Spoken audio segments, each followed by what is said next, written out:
So, we are returning back to the offlineness. My vlog channel has started and I just made a video about making a list of things that I want to do. And I feel very good. I feel very excited being able to finally be able to do these things. And I know there's a little bit of imposter syndrome out there because a lot of people might be thinking, why are you making this list and documenting things that you can do by yourself? And the quick answer to that is I still do these things by myself, but now I get to share it. What I mean by this, let me break it down for the people who just joined and really don't understand. For the longest time, I wanted to film vlogs and I just did not know what to film. That's number one. I'm like drawing out a Venn diagram here in my head. The second thing is that when I was building the media business back in 2024, I was thinking that, entrepreneur people cannot really take breaks. They cannot rest because they need to hustle and grind. And the mentality was right at the start because you need to be putting in the hours and the work. And since I wasn't working for other people, I used my time for that. But it was so prolonged that I kept on having the same mentality that it drove myself to burnout. I drove myself to burnout. And this is when I learned that I do need to take breaks. I do need to stop for a while, rest my head, and get back into it. And I'm starting to learn that that is the antidote to have a clear headspace to do what is next. Because when you're inside the zone and then it's similar to watching a football game and all the spectators are shouting from their point of view, a third person point of view, saying that, oh, you should have shot the ball this way, you should have kicked the ball to that guy, that kind of thing. But when you're in the zone, you only can see what is in front of you and wherever you turn your head. And in that moment, so many things is going on that you just believe what is right at that time and you just do it. So that is the same way that I was taking life in 2024. And that ended up in me not going to socialize, not going to do regular break things, which is like, taking a walk at the beach, taking a cafe date, going to the movies, and experiencing life as a human. I just was working and working and working and working because I thought that was right. But that ended up being the most wrong thing, which now has come full circle because now I want to be a better human. I want to have a balance between work and life. We don't even talk about dating yet because that's something that I talked about in February where I'm like, well, all my friends are locking in with their relationships. So I don't want to do that yet. I want to go and enjoy life. Since we have this energy, I still have this energy. I'm not going to use it on chasing other people. I'm going to use it on myself. Yeah. So that happened. And that's why I decided that I wanted to, focus my energy this year, 2025, on really going to experience these kind of things. And one way for me to actually, make it to go and experience these things is to make it like a work thing. Okay, I'm going to say this in a very, I don't want to make it seem that I'm working even more. What I'm trying to say is that it's just practical to do, kill two birds with one stone. I can go and take my break and I can go film a vlog. That's it. And what I'm trying to say at the start where I was saying that, why would you want to go take your break and film a vlog and make it a work thing? It's like, well, now that channel has nothing to do with work, or at least it's not really focused on work. That's just going to be me having fun. And that is something, that's a memory that I want to capture for myself and share with the world to know that you can enjoy yourself. There's so many things in life to experience, unlimited experience with a limited time. And we're all narrowing down our choices to work and doing the same things with the same people for life. Stagnates, become boring, become not, don't improve in life at all. And life becomes stale. And I did not want that because I was thinking down years ahead in the future and thinking that I don't want to say that, well, yes, I built this business, but I've never been to a cafe. I've never watched this anime. I've never went to this music festival. I've never chugged down beer. I don't have all these experiences. The only experience I have is off the internet. There used to be this one picture that I used to keep in my phone, which was no one will remember the best days on the internet. I kind of like half agree with that because sometimes, the culture of TikTok, Instagram, okay, not really Instagram, TikTok, YouTube, where you see these creators going through their lives and then you're living with them. And then you're like, wow, I'm living this moment right now. I'm living through this era right now. This was the best era of this particular dance or this trending audio. And I lived through that. I lived through musically, by the way. Yeah, I'm just going to stop there with that. So what I'm trying to say is that it's finally time for me to take that break. And I'm very happy that I get to film all these vlogs right now and share it with you guys and also show you guys all the stuff that you can do offline. And that is sort of the topic that we're talking about today, about getting offline and doing things, nothing to do in the digital world. It's quite interesting to me because when did it start to be a time where we had to go and share everything that we do? Because we are starting to become more aware of people's lives that we kind of don't need to socialize, which I find is a bad thing. We're moving towards becoming robots in a way. Because let's say I would share what I'm eating today and my friends keep seeing what I'm eating every single day.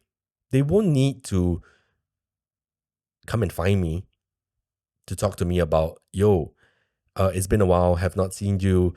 How has life been? I cannot explain to them like, I have been cooking up something. I've been learning how to create Korean food.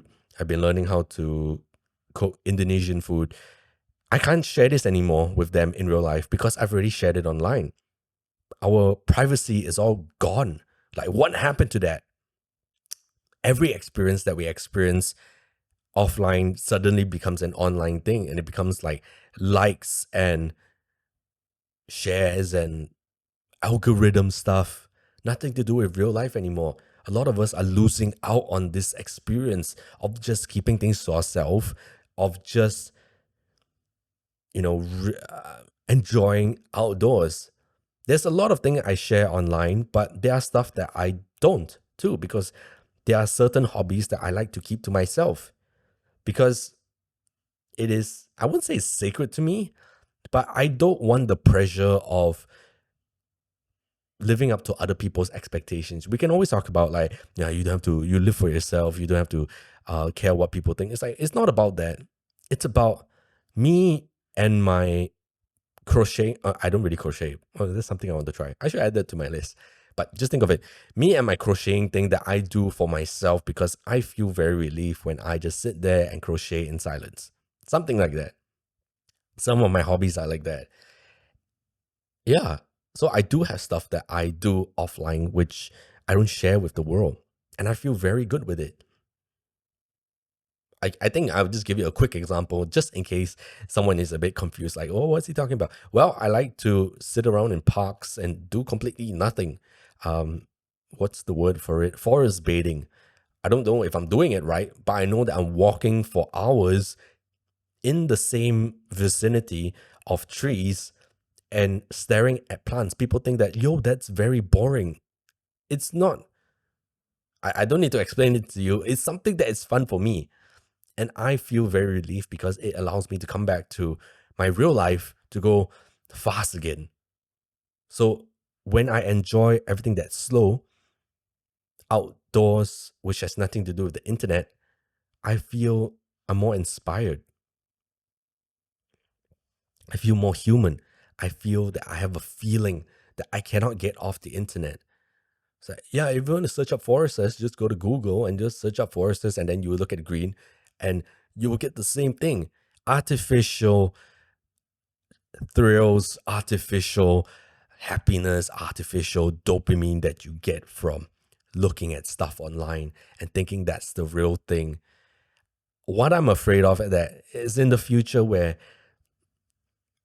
we have chunks like Minecraft chunks, block chunks of grass blocks, tree blocks, and that kind of thing in cylinders like zoos in the future where everything is made of steel. I'm not sure steel. And it is all exhibited to us saying that this is the future of where we're going to go. This is the last of this block. This is the last of grass. This is the last of this animal. This is the last of this thing, because we can get everything online. And now it's become a antique thing to us. And I'm afraid that we might lose that in the future. It might seem a little bit crazy to talk about it right now, but look at where we were before. And the quick thought that comes to mind is concerts these days has now become, I need to record the moment. There's this huge debate on, well, I pay great money for it and I go there, so I get to do whatever I want. But I start to feel this sense of lostness because, sure, technology is here. We can use it to our advantage. But at the same time, I die a little bit inside looking at all these people who are not really engaging with the crowd anymore. And the closest thing that I can see to engagement with the crowds are like comedy clubs where, you know, people are sitting at the bar, people are sitting in the crowd, and the guy is going out there saying jokes and that kind of thing, and everyone's just laughing along. Those are very small. When I mean small, I'm talking about the venue, these dive bars that people do these kind of things, and it's not much. When you see those big K-pop concerts, for example, a lot of people are just there with their phones. A lot of people are just told to sit down at their chairs, and you can't dance, you can't sing, you just got to sit there and enjoy what is in front of you. I have a huge opinion on how, you know, it comes to a certain point of like safety and, you know, concert venues and their safety, and also the human experience of dancing and singing. It clashes. There needs to be a better management, or at least a procedure to allow people to just be human. And, you know, we're not doing mosh pits, we're just dancing in our seats, that kind of thing. And there needs to be something better, because a lot of people are, you know, going to these places and just using their phones, and then they're going home and then they're like, this is lit. Okay, I have a story for this, because long time ago when I was at the Chainsmokers came to F1 and then they're holding a concert, and there was this guy. He was 2 meters ish tall. I am 1.6. I am 5'3". I'm very short. But just know there's this tall guy in front of me. I wanted to dance. It was crowded. Everyone was skin to skin. But slowly, as the crowd started to, you know, everyone started to start moving, then there was a little bit gap for me to move my body. But anyway, at the start of that, when I started to just shimmy and shake and that kind of thing, this guy started to get annoyed at me because he was recording something and I was enjoying myself. And we could talk about how both of us were enjoying in our own different ways, but this guy was standing there throughout the entire concert, and he was tweeting at the time, when it was still called Twitter. He was tweeting at the time, and he was like, this is lit, tweet. And then he just proceeded to just stand there. I always like to be neutral and say both sides. Well, that's an introvert's way of enjoying themselves, and I'm an extrovert. But he looked at me and thinking, the way that he looked at me, it seemed that he was annoyed that I was dancing at a concert. And I was thinking that, yo, this is a concert. This is where you can do these kind of things. If I would do this at home, I can do this anytime, all the time. But this is for me to enjoy. And the tickets weren't really expensive. You're paying for you're paying for the F1 experience, and you're paying for the concert. I guess this guy just came literally just for the concert. But anyway, I did not want this guy to ruin my vibe. I just continued dancing. But in the end, the guy dipped because he I guess he felt a little bit overwhelmed by all the other people around us dancing too. Because you go to a concert to dance, you don't go to a concert to use your phone. But yeah, this whole conversation that I'm trying to get across is that we might be losing the experiences of being human. The experiences of using your phone in real life events is part of being human, I guess, of technological advanced living. But there is times where the phone does not eat first. You can put down the phone and live, just live. Sure, you might not be able to have these clips at the end of the concert. You might not be able to look back on it, but you will be able to describe how you felt, how you were doing when this was all happening in that moment in place. Yeah. But this whole long conversation of what we're talking about today is just getting offline and me doing, fun things offline. I started to embrace doing offline things. And I'm not just talking about like journaling and meditating and that kind of thing. It's like those are routine things that I do from time to time. I don't really meditate. I just sit around, like I said, forest bathing. But something like the typewriter, people ask me, why do I use a typewriter still? Why do I still print photos? Why do I still draw things? It's like, well, we are humans. We can do these kind of things. We can work with things that are nostalgic in a way. Something like a typewriter versus a keyboard would be a typewriter has more, not just a nostalgic feel, but it opens up all your senses compared to a regular keyboard. Not even clicky keys or like sticky keys, modern keyboards, but that click, click, click, click, click, ting, and then you're moving your body to move that, the paper back to its place. And also you're typing on you're using real paper and that kind of thing. You're printing out what you can do. And then you have to have this level of, you're not able to backspace. So there's a lot of precision involved in a way. Yeah. So it was fun talking about getting offline. I started to drift off at the back there, but I hope you get the whole gist of what we're talking about today, which is we need to start embracing getting offline, doing things for ourselves, and experiencing life like it is without the technology once in a while. Technology is here to help us enhance our life, but it's not here as something to take over our lives. If we're taken over by our devices, then we might as well just become faceless robots that don't talk to each other anymore and just speak to each other in code. I did not know how to end it off there, but I hope that this really brought some ideas to the table, and I hope that you are feeling a little bit good. I'm not sure how you have been feeling, but we're getting through the year, and I hope that everyone is doing good. And I'll see you guys again next week. Goodbye.